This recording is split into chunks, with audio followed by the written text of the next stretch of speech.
Oke, selanjutnya inflammation, terjadinya peradangan pada CRPS. Elevated level of pro-inflammatory cytokine in serum and cerebrospinal fluid. Nah, pada CRPS ini ditemukan meningkatnya pro-inflammatory cytokine, meningkatnya jumlah pro-inflammatory cytokine seperti tumor mikrofaktor alfa, TNF-alpha, dan interleukin.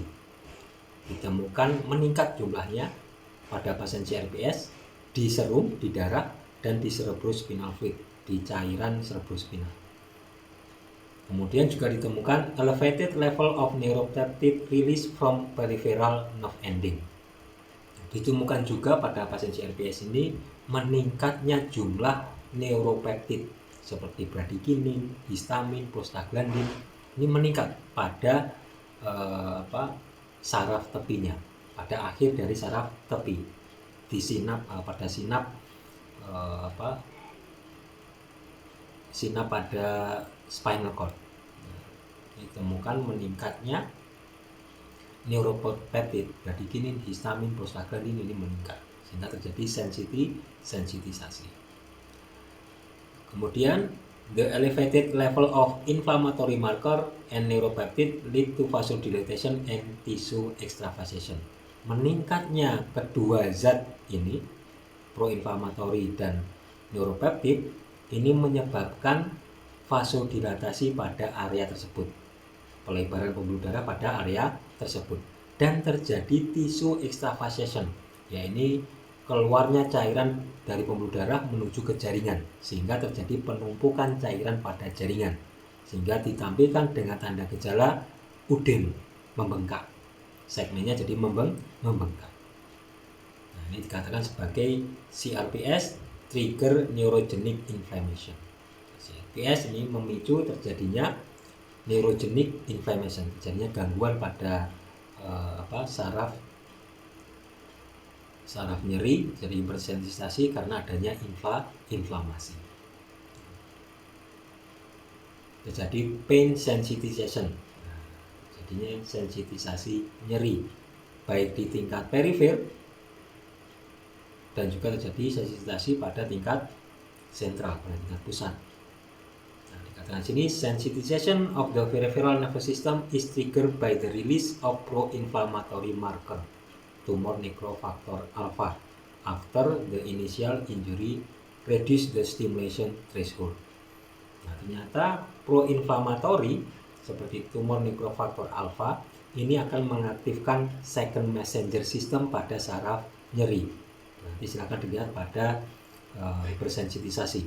Sudah diterangkan bagaimana zat-zat inflamasi ini menambahkan kualitas nyeri. Ini terjadi pada sensitisasi pada saraf tepi, dan pada sistem saraf pusat terjadi sensitisasi juga dengan terlepasnya substan P, bradikinin, glutamat dalam jumlah yang banyak sehingga ditampilkan hiperalgesia dan allodynia. Begitu juga di saraf tepi juga muncul tanda gejala hiperalgesia. Bedanya apa antara saraf tepi dan saraf pusat?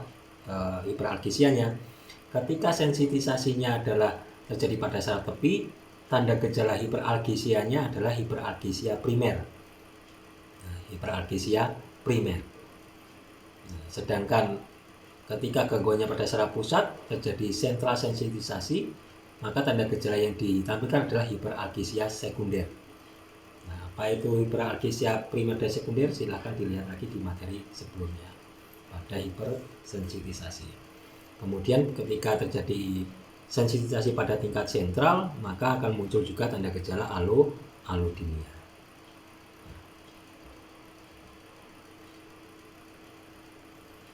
Selanjutnya autonomic changes, ini perubahan dari sistem saraf otonom.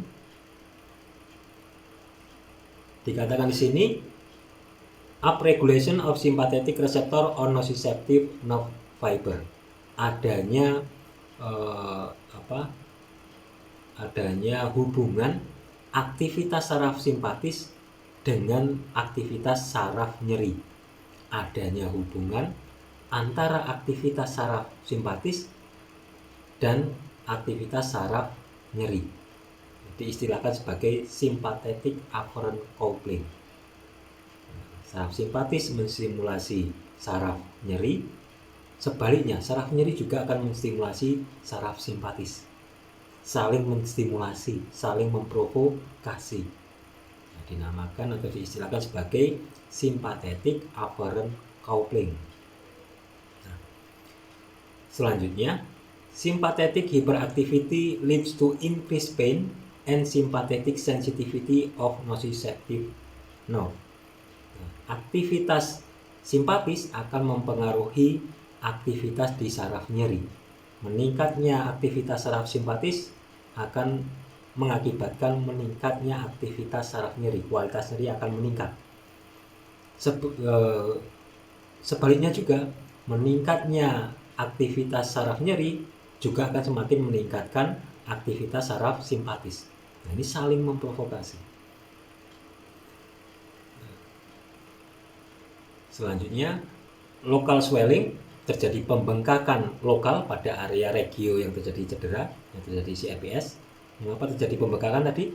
Karena adanya vasodilatasi pembuluh darah dan karena adanya ekstravasasi tisu, penumpukan cairan pada jaringan tersebut, jaringan yang mengalami CRPS. Nah, kemudian color, ada perubahan warna dari jaringan, and temperature variation, adanya perubahan temperatur. Kadang suhunya naik, panas, meningkat suhunya, suhu jaringannya, kadang suhu jaringannya menurun, dingin. Karena memang melibatkan gangguan pada saraf otonom. Selanjutnya, widespread autonomic dysregulation in CRPS can affect heart rate and lead to orthostatic dysfunction. Nah, ini perkembangan yang lebih jauh, gangguan autonomis saraf otonom ini pada pasien CRPS ini bisa mempengaruhi denyut jantung yang kemudian dapat terjadi orthostatic dysfunction. Kemudian in warm CRPS, pada pasien CRPS yang suhu jaringannya meningkat, warm, hangat atau panas, vasodilatation occur as a result of reduced catecholamine release. Nah, pada pasien CRPS yang suhu jaringannya meningkat, ini mengindikasikan pada jaringan tersebut terjadi vasodilatasi pembuluh darah.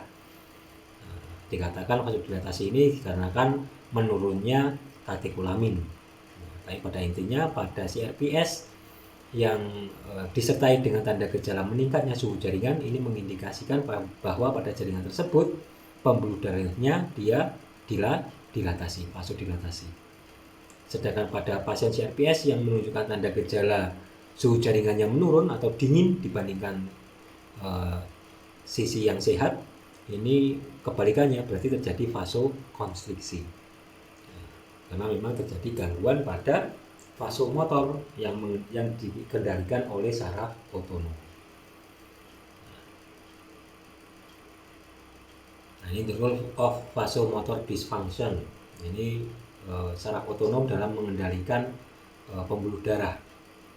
Vasomotor dysfunction is common in CRPS. Gangguan atau disfungsi dari vasomotor ini sering ditemukan pada pasien CRPS. The affected limb is usually warmer than the healthy limb early on. Pada awal-awal kejadian CRPS, maka ekstremitas yang mengalami CRPS, suhu jaringannya lebih tinggi daripada ekstremitas yang sehat. And colder than the healthy limb later on. Dan semakin berjalannya CRPS, semakin menuju ke arah kronis, maka ekstremitas yang mengalami CRPS yang tadinya suhunya meningkat, sekarang suhunya menurun, bahkan lebih dingin dibandingkan ekstremitas yang sehat. Selanjutnya, the shift in relative temperature suggests that the activity in vasoconstrictor neuron changes over time in CRPS. Nah, berubahnya suhu jaringan dari panas ke dingin ini karena aktivitas dari saraf otonom yang mengkonstriksikan pembuluh darah. Saraf otonom yang mengendalikan vasomotor. Seperti meningkatnya aktivitas simpatis, ini membuat pembuluh darah menjadi konstriksi. Dikatakan lagi, fever than 6 months duration, the warm type, the affected limb was warmer than the contralateral limb, even massive body cooling failed to activate sympathetic vasoconstrictor neuron. Ketika kejadiannya kurang dari 6 bulan, CRPS ini biasanya menampilkan tanda gejala meningkatnya suhu jaringan. Meningkatnya suhu jaringan pada sisi yang terjadi CRPS. Lebih tinggi suhu jaringannya dibandingkan sisi yang sehat. Tetapi ketika dia semakin kronis menuju ke lebih dari 6 bulan, maka suhu jaringannya akan menurun, bahkan cenderung lebih dingin suhu jaringannya dibandingkan sisi yang sehat. Kemudian adanya perubahan imun. Nah, tadi sudah dibahas ya mekanisme seperti apa. Nah, ini dikatakan autoantibody against beta 2 adrenergic receptor alpha 1A adrenergic receptor and muscarinic 2 receptor have been found in CRPS. Adanya gangguan antibodi dari pasien CRPS pada pemeriksaan lab, di mana ditegakkan lagi dengan pemberian intravenous immunoglobulin treatment dilakukan secara intravenous, ini mampu menurunkan patofisiologi dari autoimunnya, menurunkan keluhan pada pasien CRPS. Nah, ini mengindikasikan memang bahwa pada CRPS ini terjadi autoimun patofisiologi. Ketika diberikan imunoglobulin treatment intravena, ini akan menurunkan nyeri pada pasien CRPS, di mana ini mengindikasikan adanya autoimun patofisiologi. Kemudian cortical reorganization, ini terjadinya perubahan map dari cortex sensoris. Dikatakan di sini cortical reorganization and maladaptive plasticity in patient with CRPS, adanya perubahan organisasi atau mapping dari cortex sensoris, di mana terjadi plastisitas yang merugikan. Ini maladaptive plasticity. Nah, ini kalau kita lihat panel A, nah ini pada pasien akut CRPS, ini ada ini ya titik putih dan titik yang abu-abu ini ya, ada 2 titik ini ya. Nah, ini ketika terjadi akut CRPS, kedua titik ini dia mendekat. Artinya kortek ini semakin menyempit, korteknya terganggu, atrofi, menyempit. Ketika dilakukan treatment pada pasien CRPS, maka titiknya akan menjauh, semakin menjauh dibandingkan yang di sini. Ketika akut tidak ada pengobatan, ketika diberikan treatment, titiknya mulai bergeser, tidak bertumbang tindih seperti ini. Kalau tumbang tindih kan berarti mengindikasikan korteknya atrofi, korteknya mengecil, terganggu korteknya. Ketika diterapi, korteknya semakin melebar, tidak lagi tumbang tindih seperti ini korteknya.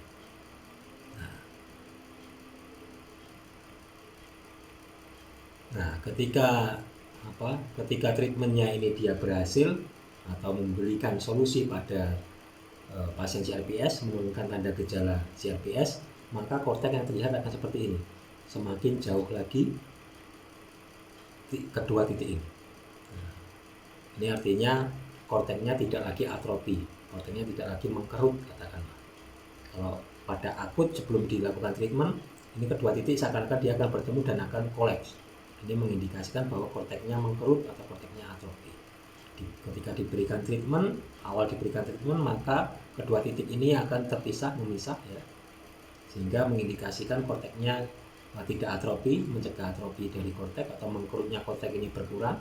Kemudian setelah terjadi keberhasilan treatment, di mana ditunjukkan dengan tanda gejala CRPS yang menurun, ini terlihat lagi kedua titik ini dia semakin menjauh.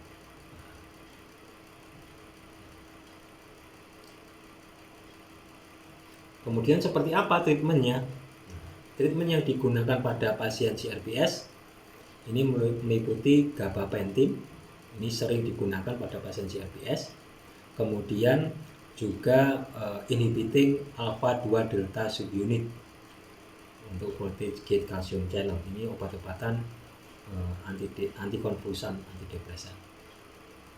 Kemudian obat-obatan seperti bisphosphonates, nah ini digunakan hubungannya dengan kerusakan pada tulangnya. Bisphosphonates ini dia menginhibisi atau mencegah aktifnya osteoklas. Karena osteoklas tadi kalau aktif dia merusak tulang ya. Nah, bisphosphonates ini dia menginhibisi, melumpuhkan aktivitas osteosit, sehingga cedera berulang ini bisa dicegah. Selanjutnya lumbar sympathetic nerve block. Bisa diberikan stimulasi untuk memblocking aktivitas simpatis yang meningkat. Tadi kan terjadi hiperaktiviti dari saraf simpatis. Nah, aktivitas simpatis ini perlu diturunkan. Dengan cara apa? Dengan cara menstimulasi serabut saraf otonom parasimpatis pada tingkat lumbar sakral.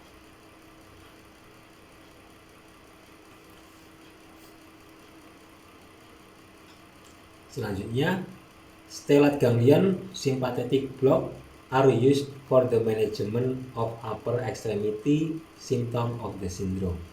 Nah, bisa juga digunakan stimulasi pada stellate ganglion pada tingkat servikal. Sehingga kalau kita lihat lagi, nah, saraf simpatis ini hanya berada pada torakal sampai ke lumbar 3. Nah, selebihnya di luar sini, di bawah lumbar 3 sampai sakral ini ada saraf parasimpatis. Di atas torakal, servikal, ini ada saraf parasimpatis. Nah, saraf simpatis hanya berada pada thoracic outlet, hanya pada thoracic, dan ada sedikit lumbar sampai ke lumbar 3. Nah, stellate ganglionnya itu ini. Nah, yang disasar ketika diberikan stimulasi elektris itu pada parasimpatisnya. Untuk menurunkan aktivitas simpatis yang hiperaktivitas, maka diaktifkannya saraf parasimpatis, baik pada tingkat lumbar untuk ekstremitas bawah dan tingkat servikal untuk ekstremitas atas.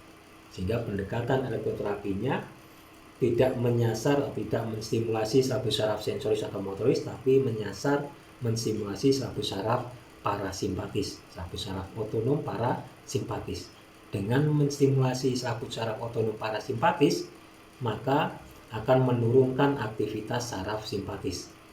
Karena pada dasarnya simpatis dan parasimpatis ini kerjanya dia saling mensinkronkan, saling mensinkron. Ketika simpatis bekerja, maka parasimpatis tidak bekerja. Ketika parasimpatis bekerja, maka simpatis akan turun kinerjanya. Sehingga solusinya adalah untuk menurunkan aktivitas saraf simpatis, maka distimulasinya saraf parasimpatis. Nah, kemudian bisa juga diberikan stimulasi pada spinal cord. Nah, ini dikatakan di sini placement of electrode in the epidural space. Jadi ini elektrisnya ini ditanamkan di spinal cord untuk menurunkan nyeri, untuk menstimulasi parasimpatisnya.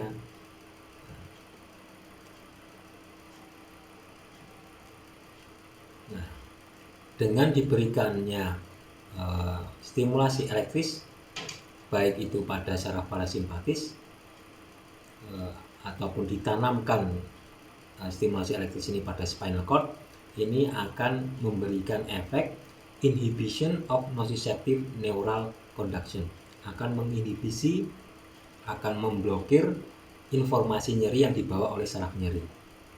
Nah, kemudian adrenergic inhibition, menginhibisi saraf simpatis. Ketika saraf simpatis diinhibisi, maka akan muncul vasodilatasi. Karena ketika saraf simpatis ini aktif, dia akan menyebabkan pembuluh darah konstriksi. Praktis ketika saraf simpatisnya diinhibisi, terjadi adrenergic inhibition, maka saraf simpatisnya menurun aktivitasnya dan terjadi vasodilatasi. Dan kemudian efeknya adalah reversal of cortical maladaptive neuroplastic changes, adanya perubahan map pada kortikal yang tadinya atrofi, kemudian dia kembali ke semula, melebar lagi, tidak atrofi atau tidak mengkerut korteksnya. Kalau ingin mengetahui lebih dalam lagi bisa diakses jurnal di alamat di sini. Oke, baik. Saya kira sampai di sini saja untuk materi kita hari ini. Saya akhiri. Wassalamualaikum warahmatullahi wabarakatuh.